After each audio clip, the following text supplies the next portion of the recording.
నమస్కారం. నేను doctor Murali, consultant neurologist, M S hospital, Kothapeta, Guntur. ఈ మూతి పక్షవాతం పేషెంట్స్ మన దగ్గరికి వచ్చినప్పుడు ఫస్ట్ మనం హిస్టరీ, చరిత్ర తీసుకుంటాము. దాంతోపాటు ఫిజికల్ ఎగ్జామినేషన్ చేస్తాం. 90% మన ఫిజికల్ ఎగ్జామినేషన్లో కనిపెట్టచ్చు. ఎలా అంటే పేషెంట్ వచ్చినప్పుడు మనం చూసినప్పుడు ఈ కనుబొమ్మ, ఇప్పుడు సపోజ్ రైట్ సైడ్ మూతి పక్షవాతం వచ్చిందంటే ఈ రైట్ సైడ్ కనుబొమ్మ ఆయన పైకి అనలేడు, కన్ను గట్టిగా మూసుకోలేకపోతారు. దాంతోపాటు మూతి పక్కకి వెళ్తూ ఉంటుంది. అట్ ద సేమ్ టైము మనం టచ్ ఉన్న కానీ ఎగ్జామిన్ చేస్తే టచ్ నార్మల్గా ఉంటుంది.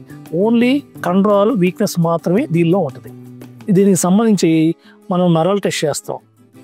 మన తలలో 7 నర్వు ప్రాబ్లం ఉందని చెప్పే కదా, సో ఆ నర్వు ఎంతవరకు బలహీనపడింది అనేది ఈ నరం టెస్ట్ ద్వారా తెలుసుకోగలుగుతాం. రెండోది మనం ఎంఆర్ఐ బ్రెయిన్ చేస్తాం.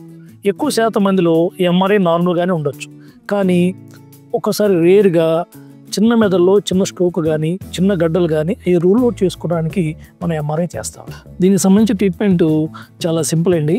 1 వీక్ యాంటీవైరల్స్ అండ్ స్టెరాయిడ్స్ ఒక 10 days వాడితే ఒక 2 to 3 weeksలో 90% పీపుల్ కోలుకుంటారు. ఈ వైద్యం 72 hours లోపల తీసుకుంటే చాలా వరకు మెరుగవుతారు. కాబట్టి వెంటనే వైద్యం తీసుకోండి.